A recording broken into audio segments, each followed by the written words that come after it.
I don't know about you, but when I'm stressed, nothing fixes my mood better than a long walk. I live in a quiet country town where nothing ever happens.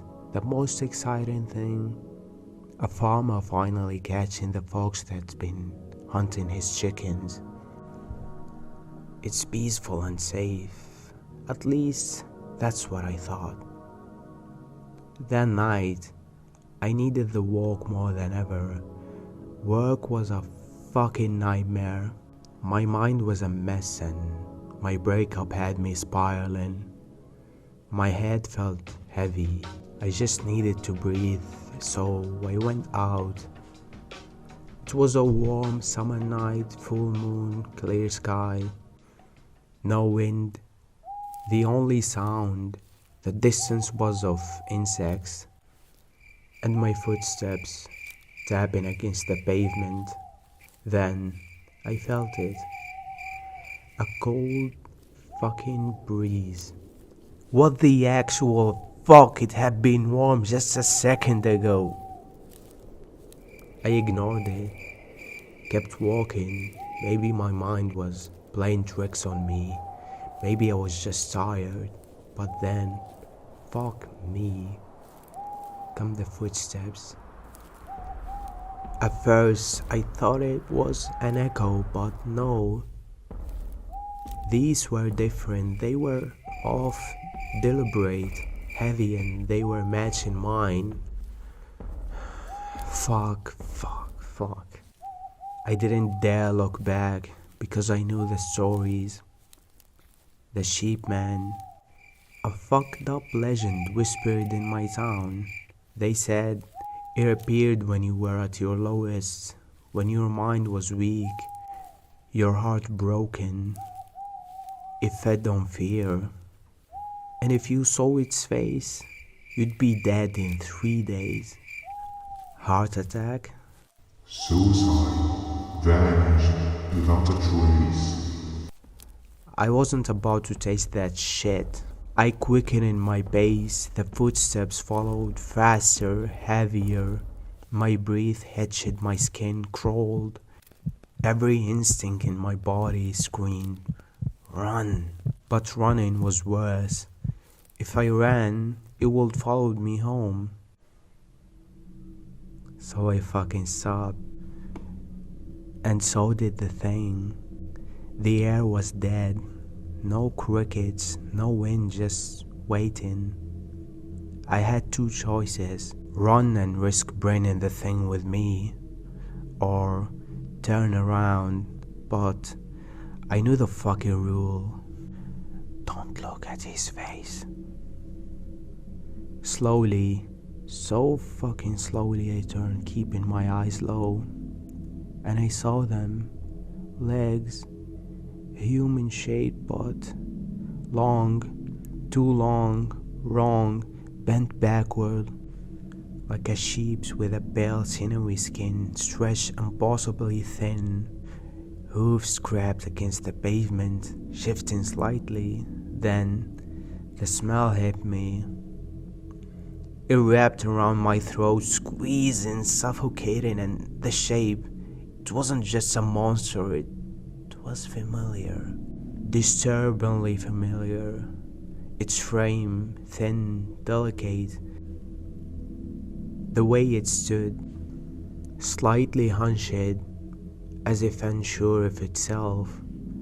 It had a feminine body, and then it hit me. It looked like my ex. Fuck. The legend said if you only looked at its legs, it will leave. That the creature, whatever it was, will feel embarrassed. So I kept my fucking eyes down. Seconds stretched into eternity. Then I turned back. The footsteps didn't follow. I fucking ran home, locked every door, every window. My body was shaking so badly I could barely make it to my bed. I blacked out, but that's when it got worse. I started seeing sheep everywhere. At first, I thought it was just paranoia, but no. They were watching me on the side of the road, in the fields, staring with those empty fucking eyes. Then came the dreams. I was back in my hometown, but the people weren't normal. They were dressed like sheep. Not costumes. No, their bodies covered in a thick matted wool. Their hands had turned to hooves. Their faces still human but empty. Their eyes black pits. And I was one of them. My hands, no, my hooves were stained red. The air was thick with the metallic stench of blood, and in front of me was my mother. She was screaming, but her voice was muffled, distant.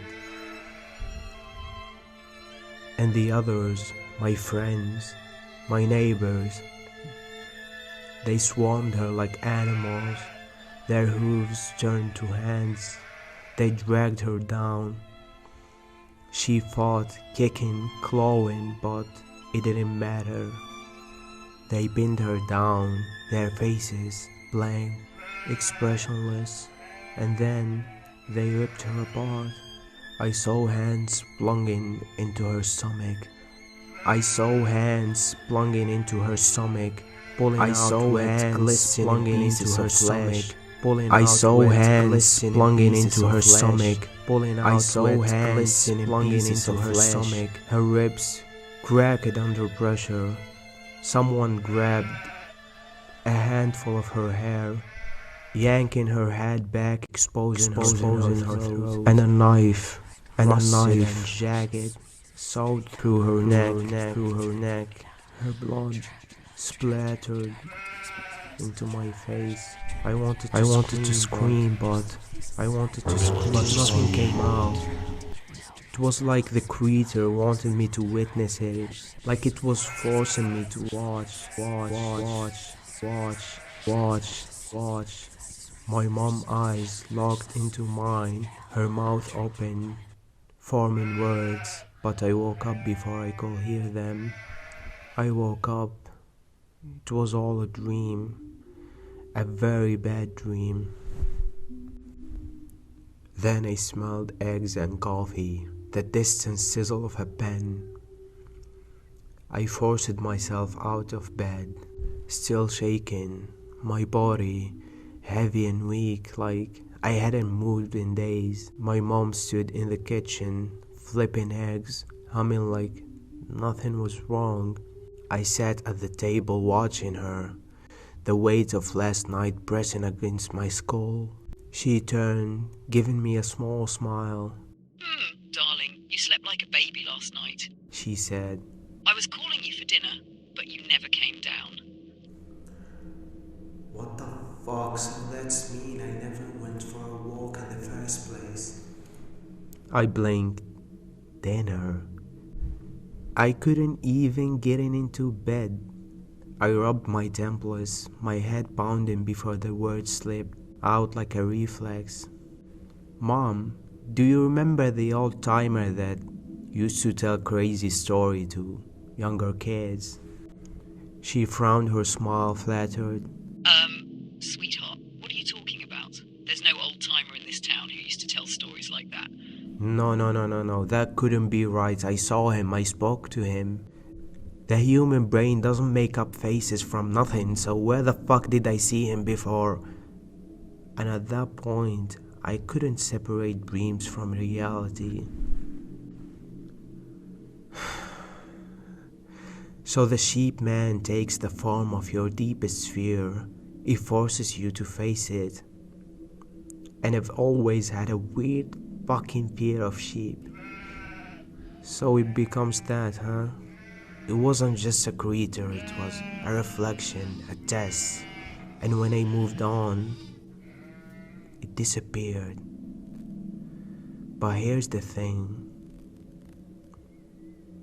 If that's the case, and this creature shapes itself into what you fear the most, imagine all the people whose fears are worse than mine.